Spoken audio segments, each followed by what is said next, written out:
All right. good morning, or good afternoon, depending on what part of the country you're joining us from now. Coach Kevin here, and let's go ahead and get started. First thing I'd like to do is go ahead and share my screen with you and point out a couple of things. First of all, I want to point out, especially for those of you who are new with us the first time or maybe watching this as a recording later on, want to point out that we have a Facebook group that coincides with this meetup. It has the same name. I want to be really rich, and I do not apologize for it. When you go into your Facebook account, you can go into the search Facebook function and type in, I want to be really rich, and I do not apologize for it, and you'll find us. And come ask to join us. We'll be happy to have you.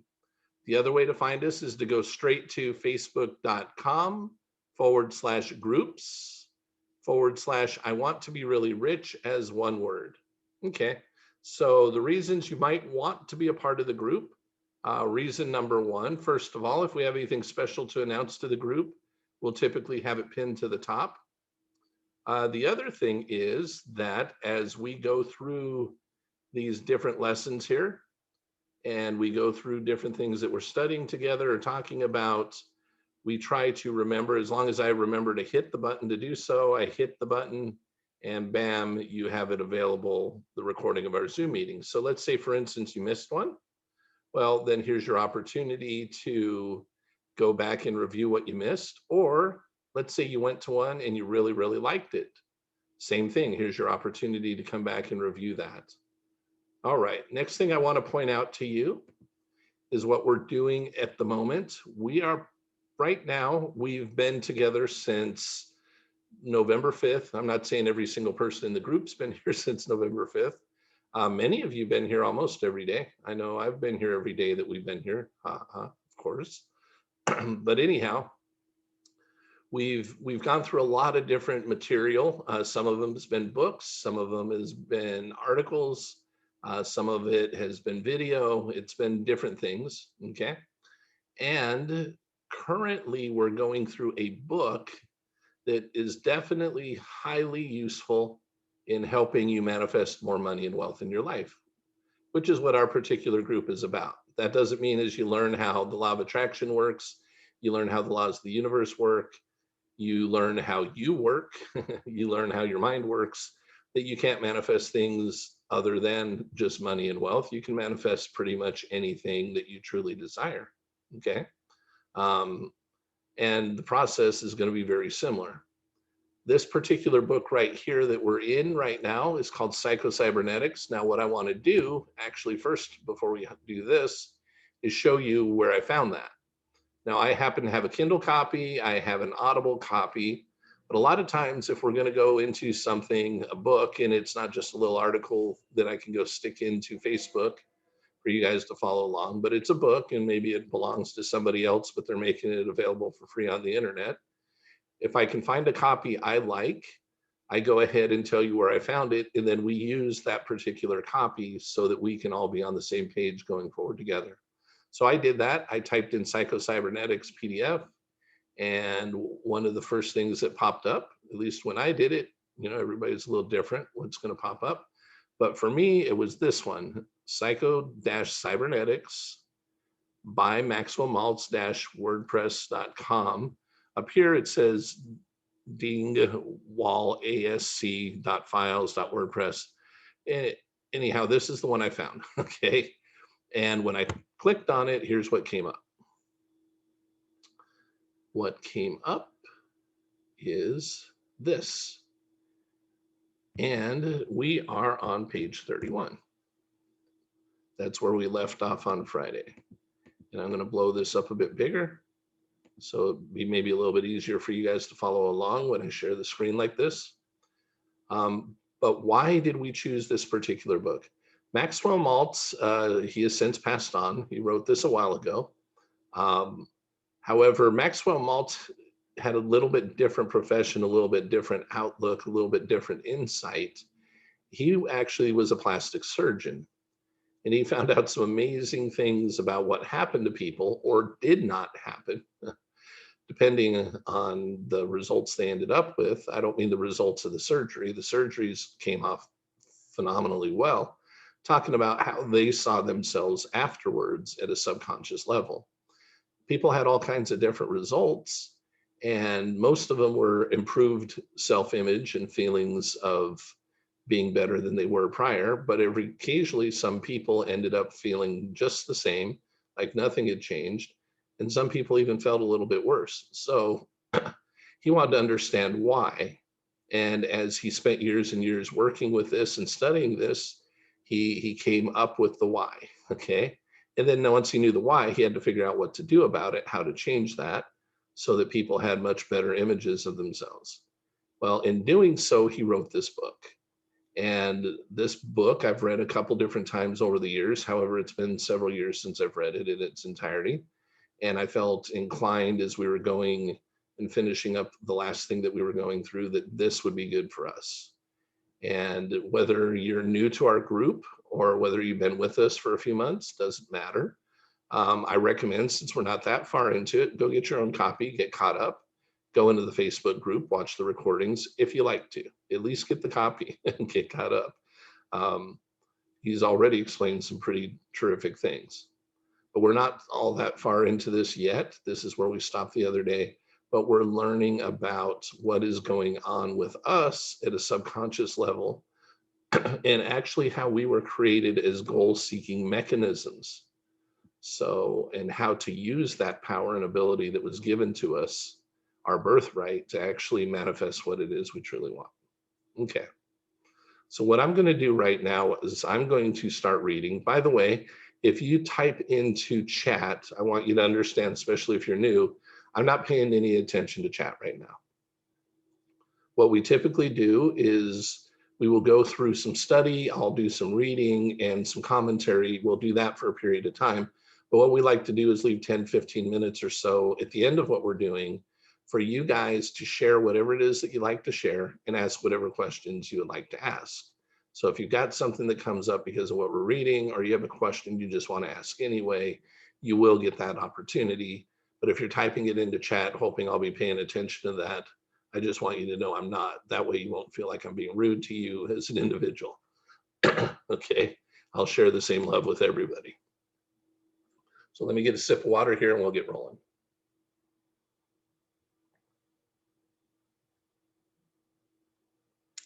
The mystery of imaginary ugliness.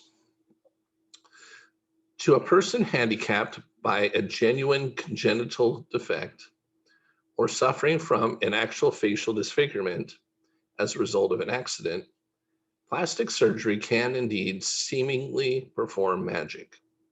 For such cases, it would be easy to theorize that the cure-all for all neuroses, unhappiness, failure, fear, anxiety, and lack of self-confidence would be wholesale plastic surgery to remove all bodily defects. However, according to this theory, persons with normal or acceptable faces should be singularly free from all psychological handicaps. They should be cheerful, happy, self-confident, free from anxiety and worry. We know only too well this is not true. Nor can such a theory explain why people who visit the office of a plastic surgeon and demand a facelift to cure purely imaginary ugliness. There are 35 or 45-year-old women who are convinced that they look old, even though their appearance is perfectly normal and in many cases unusually attractive.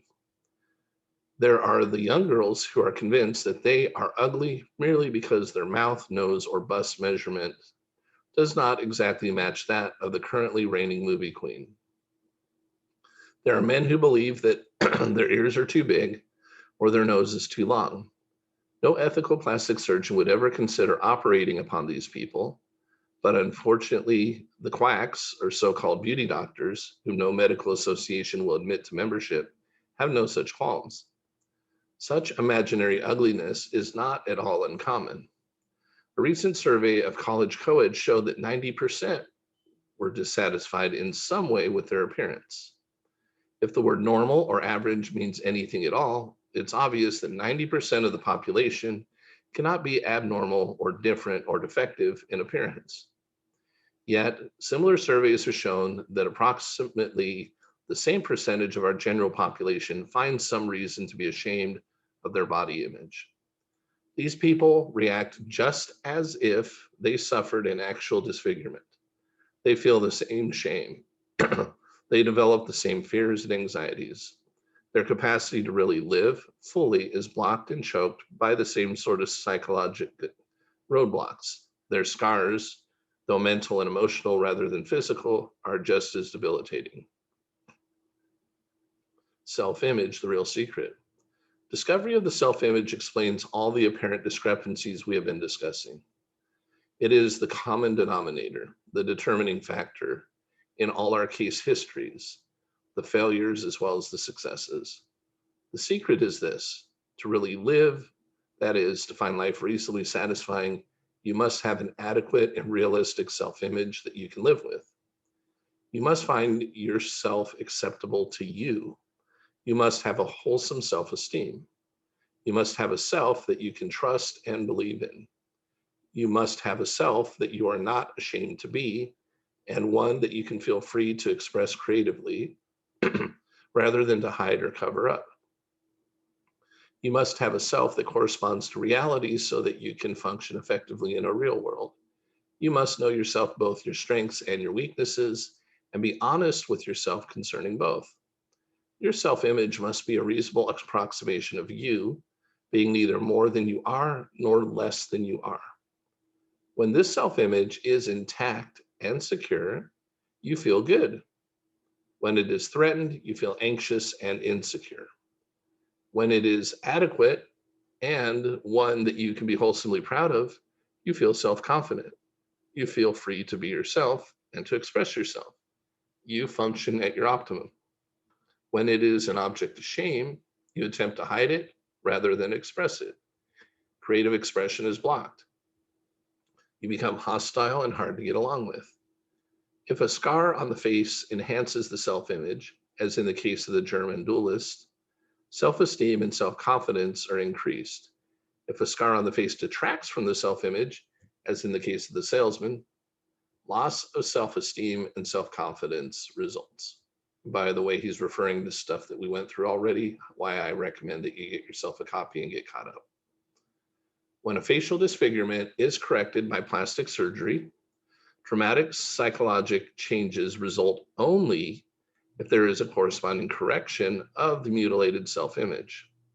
Sometimes the image of a disfigured self persists even after successful surgery, much the same as the phantom limb may continue to feel pain years after the physical arm or leg has been amputated. I begin a new career. These observations led me into a new career. Some 15 years ago, I became convinced that the people who consult a plastic surgeon need more than surgery, and that some of them do not need surgery at all.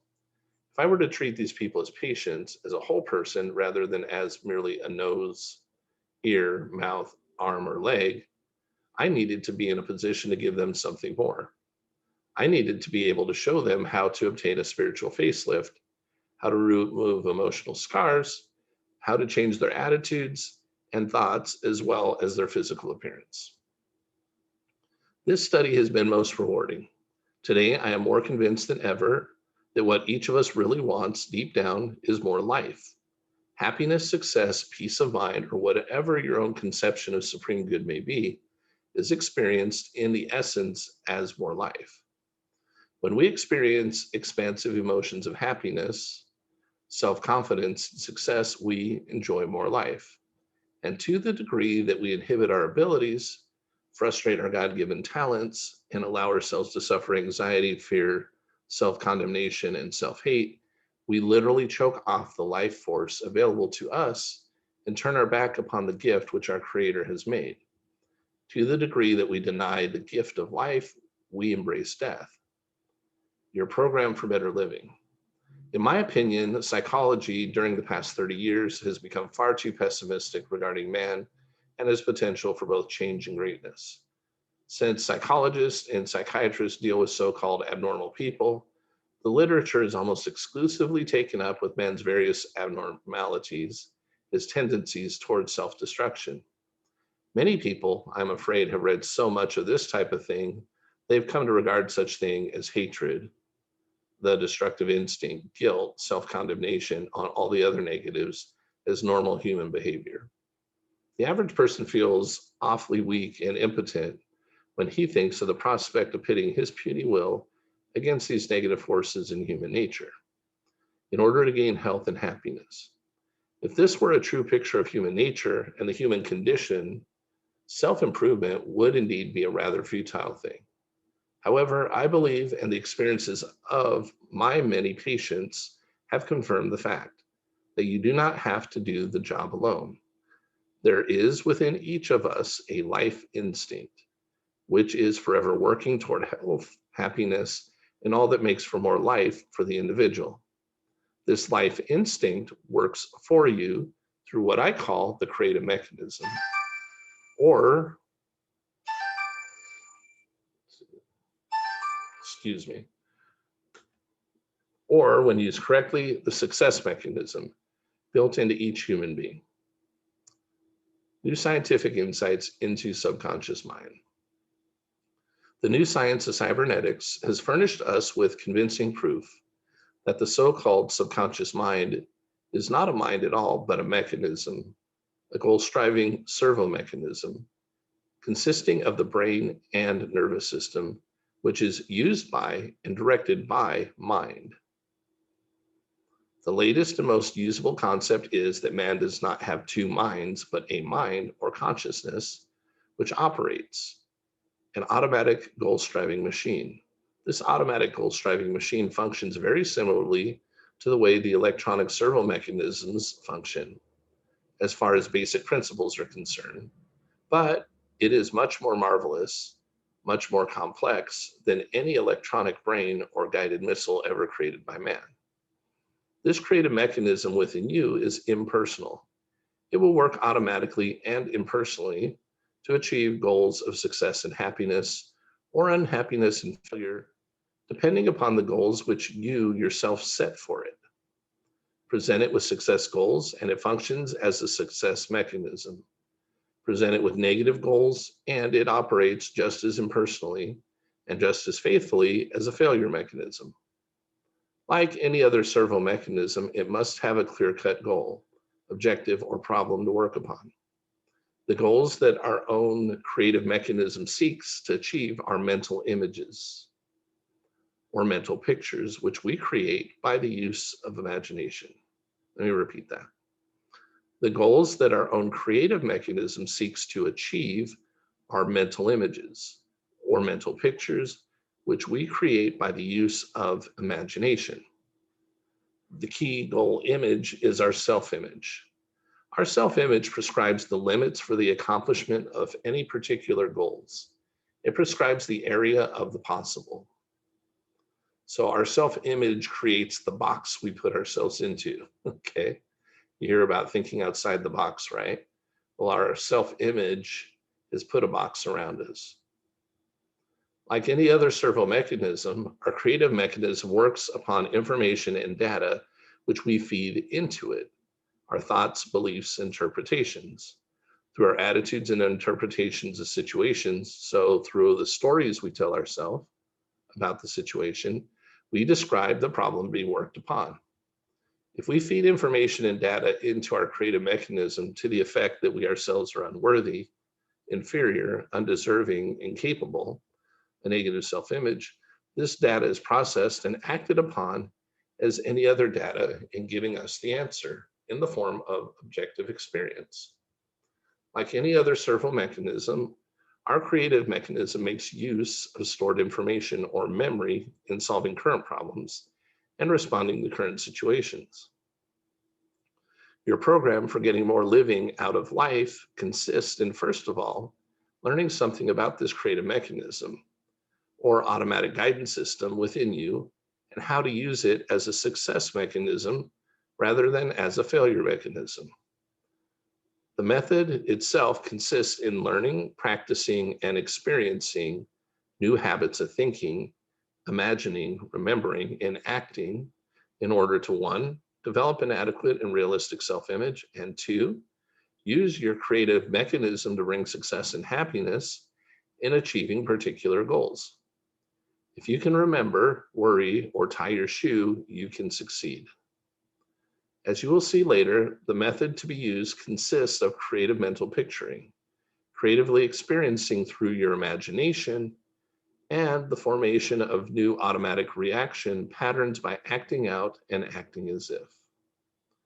I often tell my patients that if you can remember, worry, or tie your shoe, you'll have no trouble applying this method. The things you're called upon to do are simple, but you must practice and experience.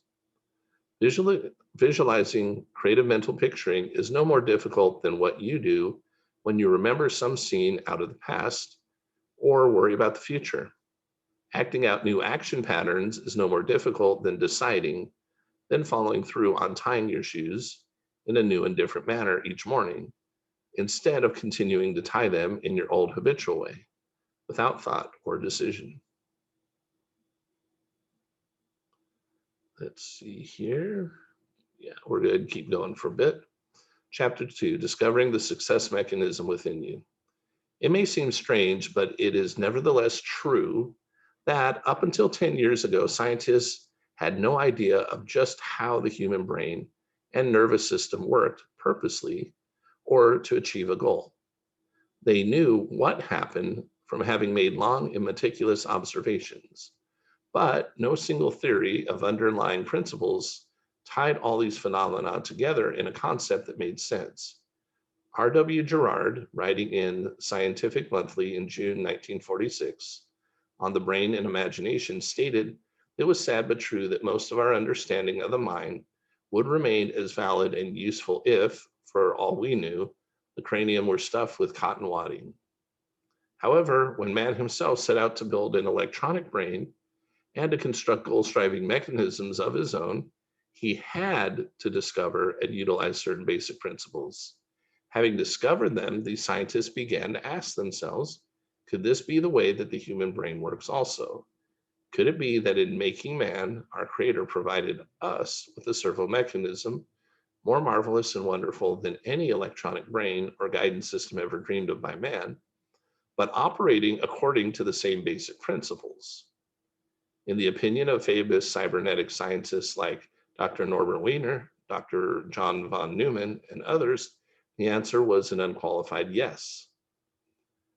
Every living thing has a built-in, so your brain, your built-in guidance system, every living thing has a built-in guidance system or goal-striving device put there by its creator to help it achieve its goals, which is, in broad terms, to live.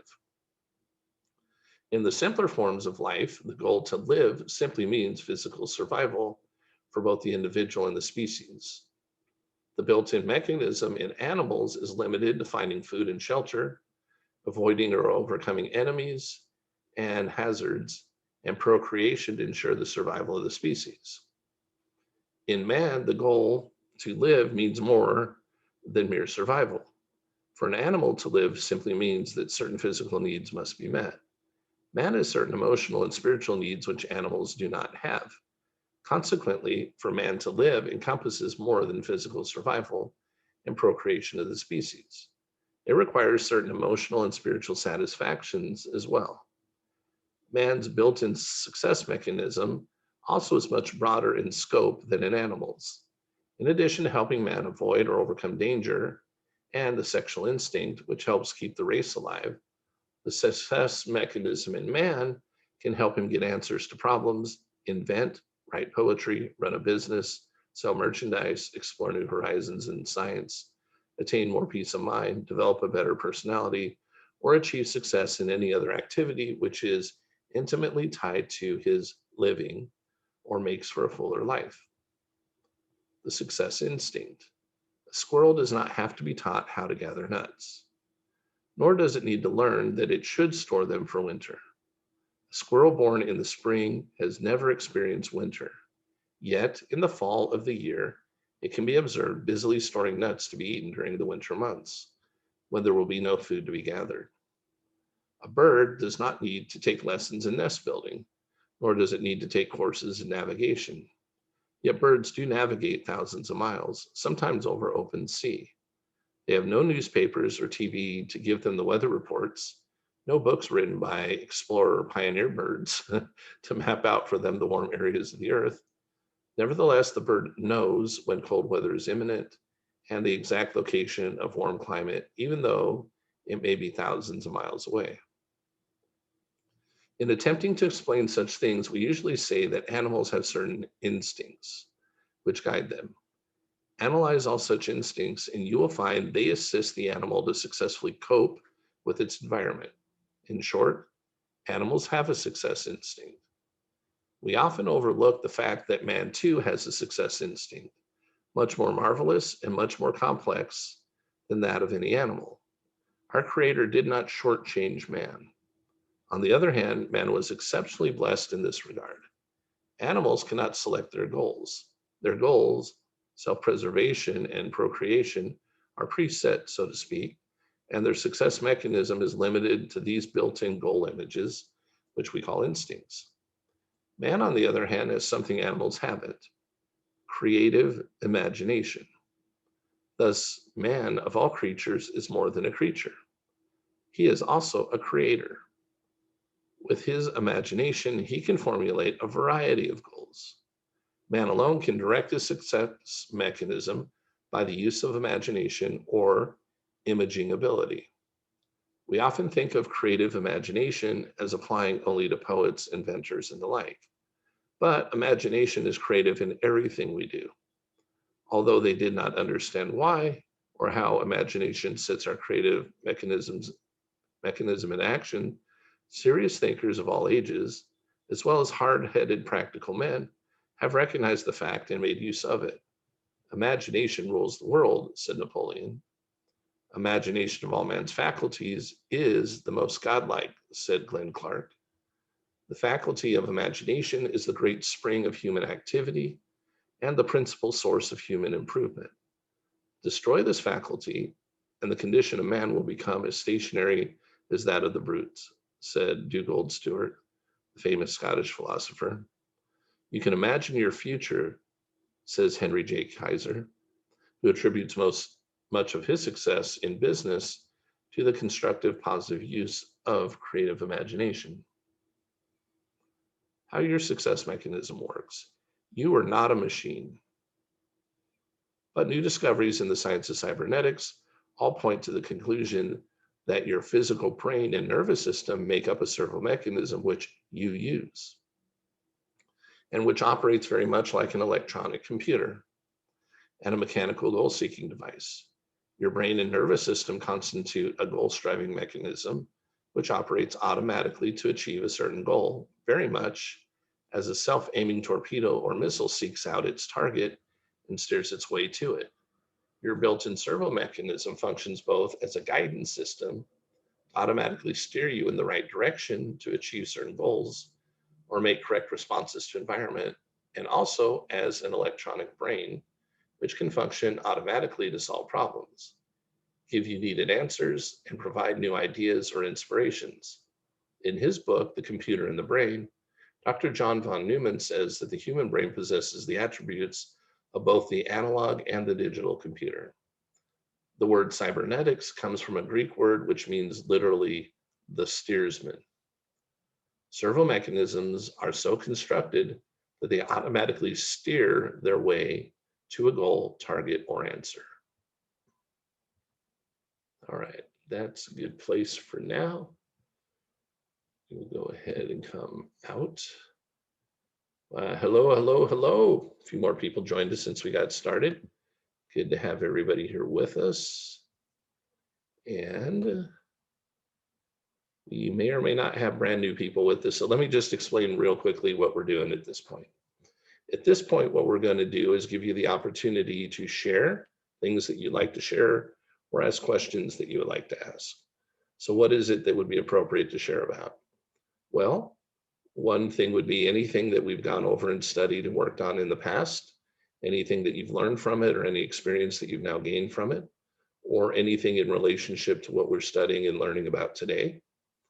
The other thing that would be awesome to share are any successes you've had in applying what you've been learning so that you've been able to manifest. If it's money or wealth, that would be awesome.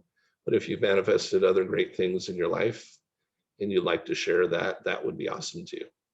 Okay, questions. So what's appropriate? What would be appropriate is questions related to what we've been going over in the past or today, and or anything in relationship to manifesting more money and wealth in your life.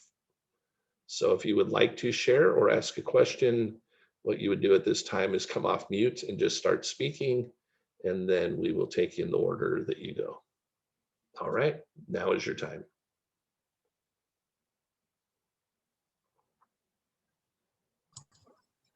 Hey, how you doing? It's David.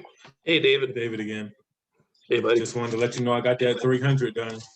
Awesome, you From did. the Harvey list that you sent me. Yes, I got it done. So I'm gonna do the work and knock everything up off this list. Okay, so here's what you do with that list. Okay, I'm going to give you another book to go read. It'll only take you about 13 to 15 minutes to read this book. It's called It Works. What you could do is you could go into YouTube and type in It Works book, or you could type in It Works book PDF, somewhere into Google, and find it very easily.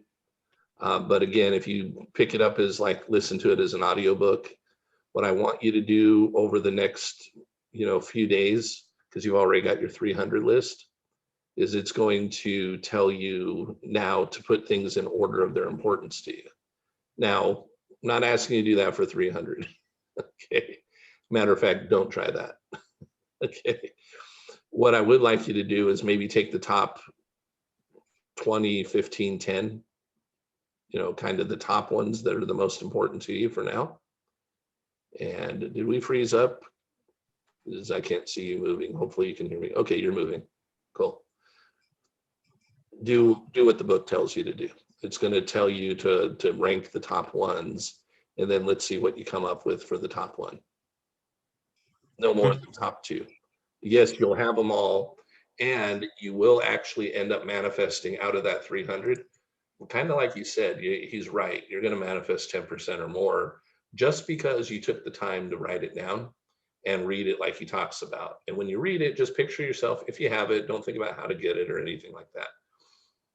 And think of it this way. Some seeds, if they were just thrown, if you had a handful of seeds and you didn't know what these seeds were, but let's say it's your 300 list, that's what these seeds are.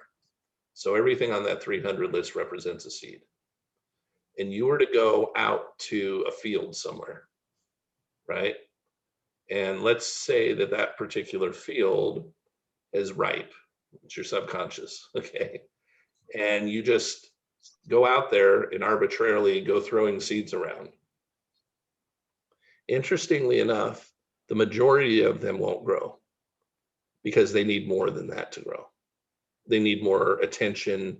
They need more help. They need to be watered every day, But some of those seeds are going to grow on their own. All you had to do was throw them into the dirt. And nature took care of the rest. And why did those work versus the others didn't? Well, from a subconscious level, it's because you didn't have opposition to certain ones. The others you had some opposition to, that's why they take more. It's like, why can't I get my orange tree to grow? I mean, I really want the orange tree. I really want the orange tree. I really want the orange tree. Why is it that the apple tree grew and I didn't do anything and I can't get my orange tree to grow? Right? You'll learn more about this as we get going on, but it's because that orange tree is going to take more work on your end. Maybe the ground has some stuff in it right now that you got to get out of the ground. And maybe you need to fertilize better and do whatever in order for the orange to grow. But the apple, where it landed in your subconscious, the subconscious just totally accepted it. Said, okay, cool. Nothing. Is there anything in here that says this shouldn't grow? Nope. Then I guess it should grow. So it's just going to stay out of the way. And if you had something that was already a positive programmed into you and you throw seeds, and that seed happens to match up with something that's already kind of positive for you, subconscious goes, ooh, I was wondering when one of these seeds was going to come here because I'm going to make that grow fast. But just by writing 300 things down, you're going to be surprised, but you're going to end up with some of those things. Just keep reading your list and feeling good about it. Awesome. Thanks. Somebody did what they said they're going to do. How amazing is that? All right. Anybody else? Any comments or questions? I want to, now that I just remembered it, so now would be a good time. Actually, I don't want to go into that. I'm going to go into chat really quick. Like I said, I don't really pay attention to chat. However, what I want to put in here is a link. So what is that link to? So I'm doing this class now twice a day instead of once a day. Same thing Monday through Friday, 10 a.m. my time, but I'm also doing it at noon my time. Here's the difference between the two. What work we'll be in the middle of doing. So for instance, today starts the very first day of the noon class for me. It's whatever time it is for you. And I'm starting out with the science of getting rich. Well, that's what we started out originally November 5th when we started this group. So we've gone through quite a bit and we're still going through, obviously we're in something right now and we haven't circled back around yet. So I'm just giving you the invite. So I put the link there. Make sure if you want to, you just like this one, all you have to do is go register once and you're registered for all of them because it's not the same link as the one you used to get on this morning. It's those, I had to do those two separate instead of using the same link, at least for the way I wanted this to work. So if you grab that link and sign in and you go ahead and get registered, then whenever you feel like you want to, you can go ahead and attend the noon meetings as well as, or in addition to, or maybe you go, oh, that time actually works better for me. But I wanted to put that there so that you have it. So if when we're done with this, we'll have a break for a little while and I'll come back and be with you, but we'll just be in different material at the time. But I will be doing the same thing in essence that I started doing November 5th with the group. And many of you guys haven't been here since then. So just pointing that out for your benefit. Okay. All right. And once again, any comments or questions from anybody? Hi, Kevin. I have two quick questions. It's Sunshine. Hi, Sunshine. And by the way, how are you doing? I have been pressing through it okay and getting better each day. Okay. Okay. Awesome.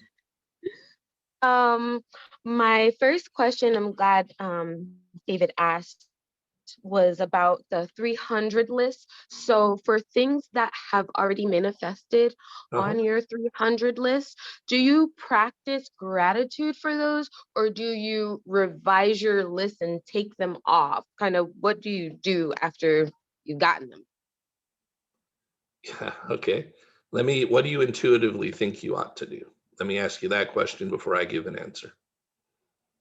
I think, I don't know, I feel like I, until the end of the year, until the 10% manifest, I feel like I should practice gratitude for the things that have already manifested. Yes. Okay, cool. Ding. But that doesn't mean you can't add. By the way, a 300 list is not a 300 list per se.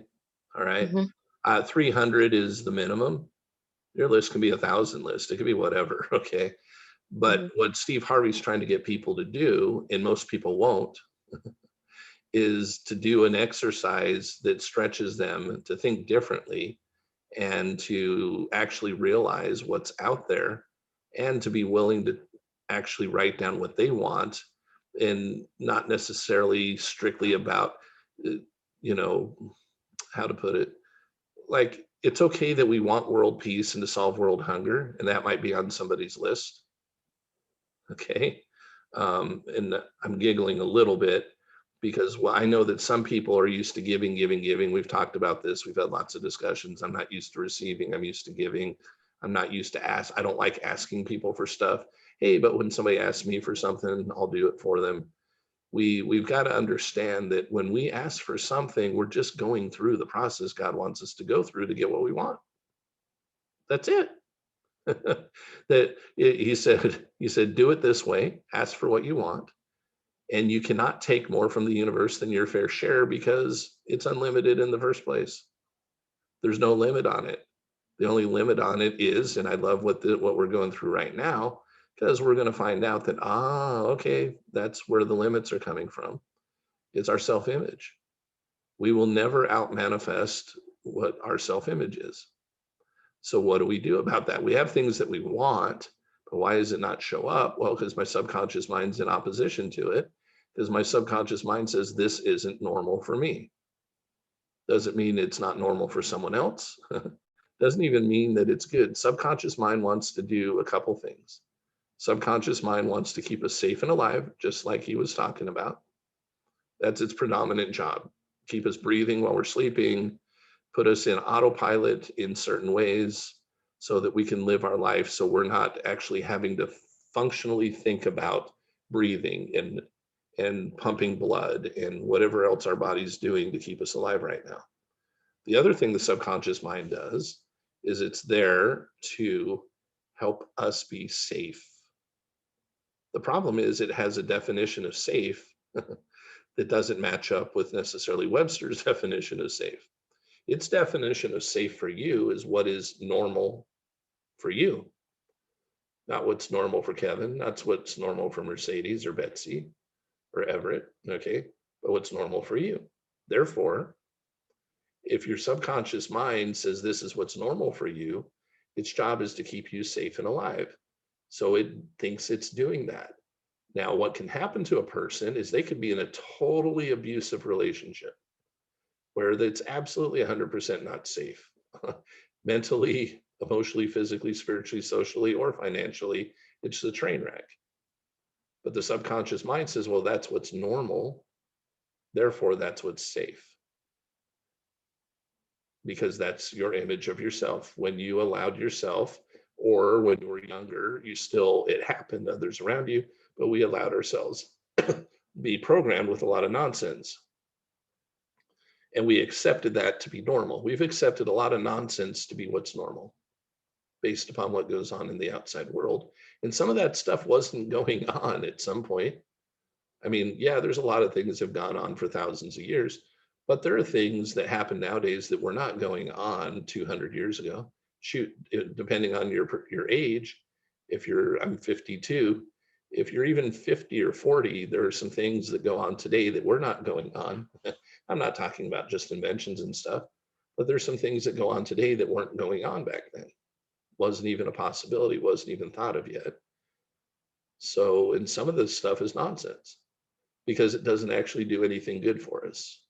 So here's our issue. We have a subconscious mind that is 100% doing what it's supposed to do. It's not broken, it functions perfectly. But we're not too particularly happy with the result that we have. Okay, so what's the issue here? Well, first of all, you got to decide what you want. And that decision of what you want, when you start to implant it into your subconscious mind, let's talk about those seeds again for a moment.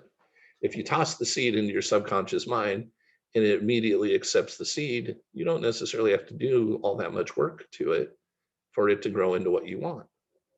But if you toss a seed in there that is different than what your subconscious mind considers to be normal for you, then what do we got to do? We got to choose to reprogram ourselves subconsciously so it thinks that thing is normal for us now. And our self-image has to change. If we want more money, it has to be normal for us to have a lot more money. If we want more money and not work our butts off, we got to believe, and our self-image has to be that I received the money and I still have plenty of time to do what I want to do. I don't have to fight and scrape and compete with the entire world just to have my share. But your self-image, my self-image, what we see ourselves as, if we can't outdo that, that is programmed subconsciously into us. So what we have to do is decide what we want, put the seed in. The seed either gets accepted real easily or somewhere in between there's a fight. But at some point we have to say, hey, if that seed is a Mercedes-Benz, for instance, is we on here today? I guess she's not, or I don't see her. For Takira, she may not be the only one who would like a Mercedes. But Takira talks about the Mercedes that she wants. She can say she wants it. She can picture that she's driving one, and that's going to help her actually make that subconsciously be more normal for her. But at least at the beginning for now, why is it not just showing up? Because her conception of herself and owning and driving the Mercedes Benz don't match up with what's in the subconscious mind today. Doesn't mean you can't do anything about it. But if you don't like the results that you have currently going on, or some, of course, we like some of our results, right? But if there's something that we truly want to be, do, or have, and it's not happening for us, it's because at a subconscious level, there's a program, but it's also because we are not comfortable with that yet at a psychological, emotional level. We're not comfortable that that's normal for us. And until it becomes normal for us in our imagination and mentally and emotionally and spiritually, even if it hasn't physically shown up, until it's mentally, emotionally, and spiritually normal for us, it won't show up physically for us. But there'll be little clues that you're on the path, because you'll see 3 Mercedes today that are the one you like. So you know you're a little more open. You're starting to feel it. Your subconscious mind's actually helping you find this stuff, but it's not ready to fully accept it and deliver it to you yet. You got to keep going with it. So whenever, going back to what Sunshine talked about, the 300 list, anything that shows up good in your life, anything you can celebrate and give gratitude and thanks for, will always put you in a higher vibration of receiving good in your life. If you like a particular food and you haven't treated yourself to that food in a while, okay, and it's, at least in your mind, it's good for you, or neutral. If you haven't treated yourself in a while, understand sometimes treating yourself with that thing could actually open up something else. Here's the cool thing about the law of attraction as a vibrational thing. Anytime you feel good, anytime you're expressing and feeling gratitude, at that moment in your life, nothing bad can come your direction. It's at that moment, okay? While you're in the process of thinking and feeling good about this, bad things can't happen. Now you might say, well, yeah, that's what made me stop thinking happy stuff. No, you at a subconscious level had something going on, okay? But if you can consciously go into gratitude and go look for things, that's why people write gratitude lists, look for reasons to be grateful. Because all that will do is strengthen your faith in your connection with God and the universe, which makes it easier for God to talk to you, makes it easier for you to receive your inspiration, revelation, intuition. So anything that you could choose to do. That's why I tell people a lot, go do something, go have some fun. Don't go do something that's going to create more stress for you. In other words, don't go spend money on something if you're going to feel guilty after you spent it or while you're spending it. But if you feel nudged to go spend money on something that will put you into higher vibration, and it'll actually make you feel wealthier, it'll make you feel richer, it'll make you feel better, and you're guided to do that, then it will work. So you got to listen to revelation, intuition, inspiration. But the one thing you can always do, no matter what, to strengthen that connection any time of the day, 24 hours a day, 24/7, 365, is go into gratitude. And when you're truly there, you're connected. And you're more open at that point than you are at any other time to receive good things into your life. So gratitude is hugely powerful for putting yourself into the right vibration. Even if you have to show gratitude for something different than what it is you're trying to manifest at the time, because whatever you're trying to manifest at the time hasn't shown up yet and you're feeling bad about it, then shift out of that thought for now and go into gratitude for something that will bring you back up and increase your faith and show you that how this truly does work when you do it. Any other questions or comments?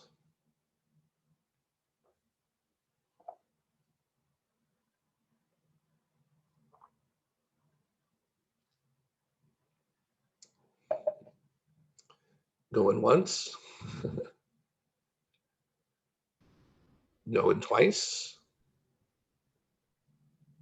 If you guys got it all figured out, I'm good. Yeah, I have a question. Okay. Hammer. Um, hey, I have a question about like more not about money, but does changing your self image work with like if you struggle with like depression and anger, like would that work? Like if I worked on like I don't know, feeling the opposite, would that work? Yeah, so share what you want to share. If there's anything that you don't want to share and you want to save it for another time, just you and I, that's cool too. What is it that what is something that has been bothering you? I don't usually like to go here with that, but just give me something for now. So for me, like, I always struggle with like depression to the point like because with like not accepting myself, like I always feel to the point where I feel worthless, like Okay. here pretty much. Uh-huh. Okay. So you got to see yourself and feel yourself the opposite of that. And what will help you do that, right? Okay, here's my program. It pops up, so I feel depressed. I don't feel worthy. I don't feel all of this programming, by the way, is BS. You got to understand it just is. It just is. It's not. Don't worry where it came from. Okay, unless you're going to put yourself in the middle of it all the time, then stay away from where it. But where how it came in and what age it came in and all this other stuff, that's not going to be the concern for right now. But here is what you have to convince yourself of. And we all have to do this. We have to convince ourselves that what these laws don't work based on worthiness. These laws don't work based on worthiness. Okay. If that were true, and we were talking of worthiness, right? Then very few people that have what they have in life would have it in the first place if it was based upon a worthiness, an actual worthiness.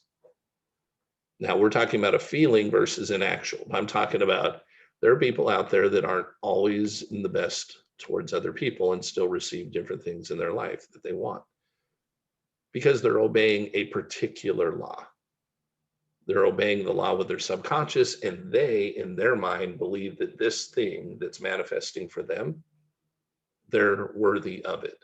They don't think in terms of worthy necessarily. They might, but for them, that subconscious says that's normal for that person. Therefore, that's why they have whatever it is that they want to have, why they can be, do, or have whatever it is they're wanting to be, do, or have.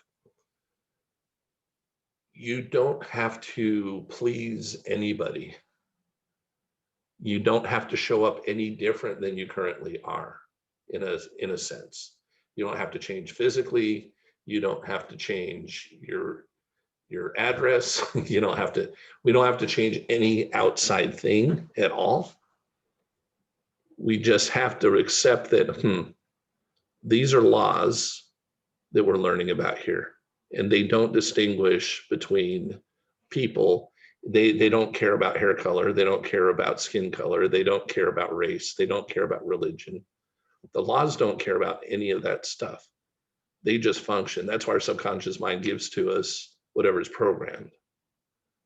It doesn't care. But if our program is I have to be worthy of something in order to receive, then the subconscious mind will go, okay, well, until you feel worthy, you won't get it. So, what do I do about that? You probably ought to go into, and we've done this, but you've got to understand who you are.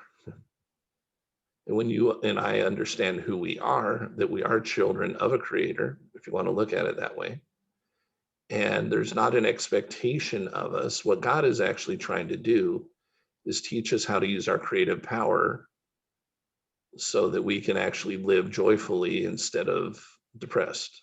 By the way, I've had all these feelings you're talking about, I've had too. Okay. So that's not like, oh, I haven't experienced any of that. I absolutely have experienced that stuff. But what I've had to come to understand is this. Okay, there's things about me. If okay, so for instance, I thought I couldn't have money until I was thinner. And I would have been stayed broke for the rest of my life, probably. Okay, because that's just been a challenge. Imagine if Oprah had said that to herself. She'd have no money. Now, that doesn't mean she doesn't have an issue with how she feels about her weight, and that's why it's fluctuated over the years. Okay, there's a way she sees herself at a subconscious level there that is not necessarily conducive to having her be what her image is, what she would like herself to be physically. But guess what? That didn't stop her from the money.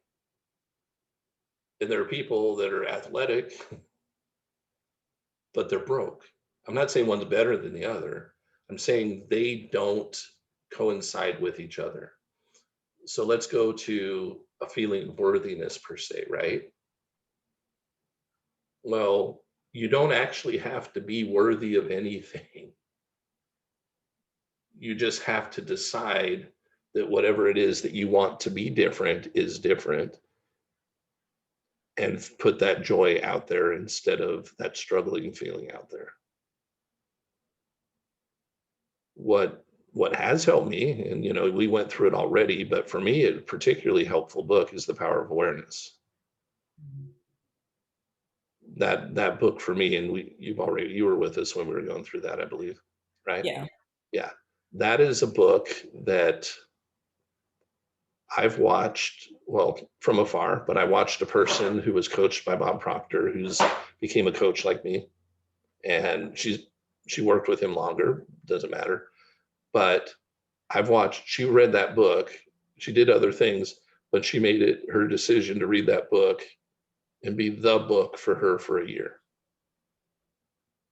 And that book exploded her life, so to speak, in a good way, because her self-image was an issue. But what the book basically said is, this is who you really are, and this is how it works. And she did it enough that her subconscious mind just finally accepted, okay, that's who I am. Therefore, I can't get in your way anymore in these areas. And so she went from 30 something thousand a year job, $35,000 a year job, to earning millions of dollars a year in a matter of 4 years.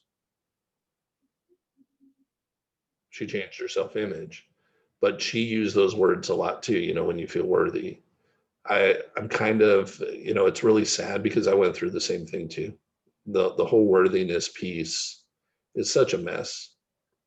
It really is. You can manifest just because you're a manifesting machine. Cybernetics. You put the right thing in there, it's going to manifest. There's not you get worthy and put the right thing in there, you'll manifest. It's no, you put the right thing in there, it'll manifest. The worthiness is something that we stuck out there, or somebody fed us at some point in our life. People treated it, and people respond, unfortunately, to our negative vibrations too, which reinforce whatever crap we've heard, right? So we've got to actually choose and recreate our environment for ourselves. What environment am I creating for myself in my home? In my bedroom, where the places I spend time. What places should I stay away from that I tend to feel down? And you're going to have to talk about yourself better to yourself. And there's guilt and shame are the lowest on the vibrational scale.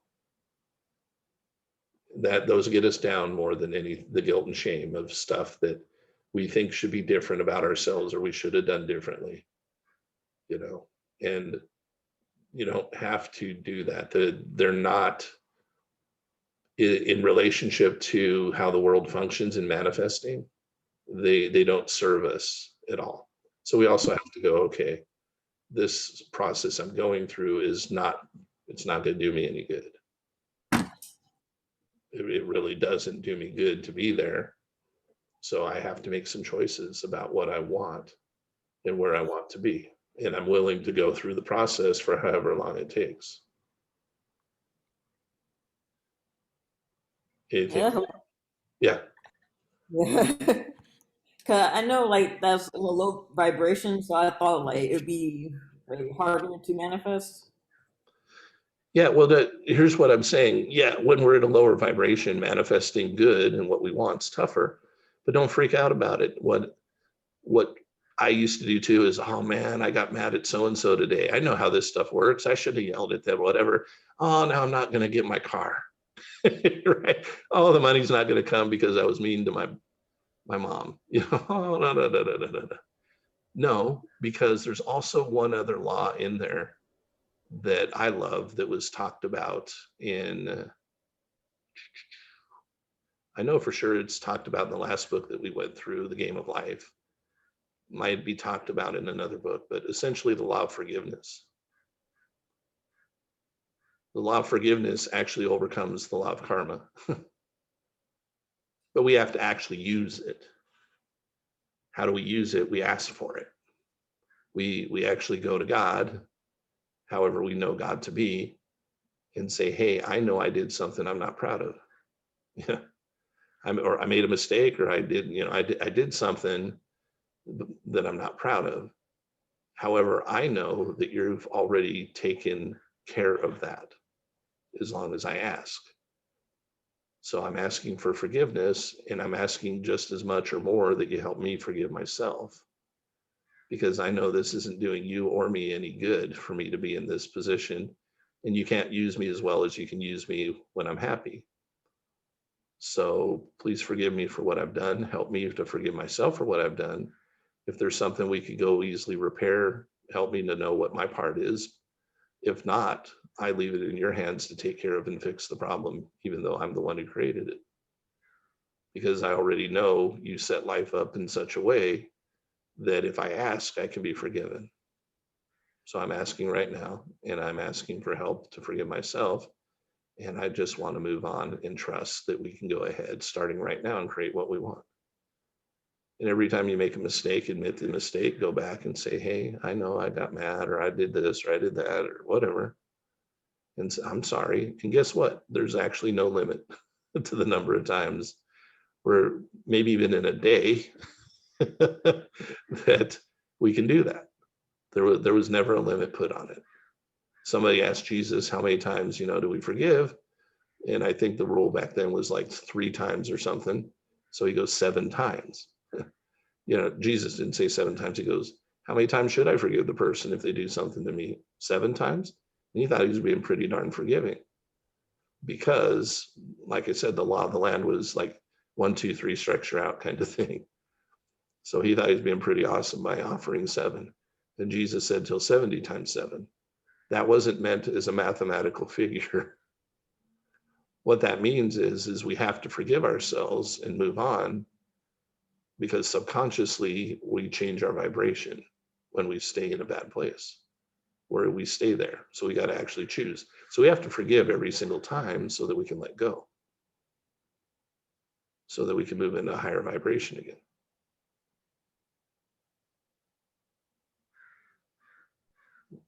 So it's a subconscious forgiveness thing. God took care of it.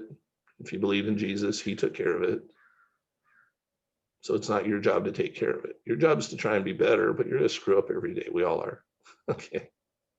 That doesn't mean you can't have the stuff you want in your life. That doesn't mean you can't be, do, or have what you want to be, do, or have. You don't have to reach some level of worthiness or perfection before the stuff you want will show up in your life. They're not connected to each other than, are you in a vibration that's in alignment with what you want? Okay, thank you. You're welcome.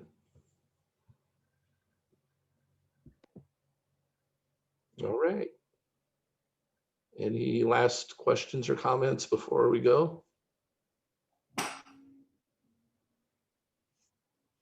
All right. Well, some of you guys I'll see in a little less than an hour if you choose to. You're totally welcome to be there. All right. Thank you, thank you, thank you. I look forward to seeing you all tomorrow.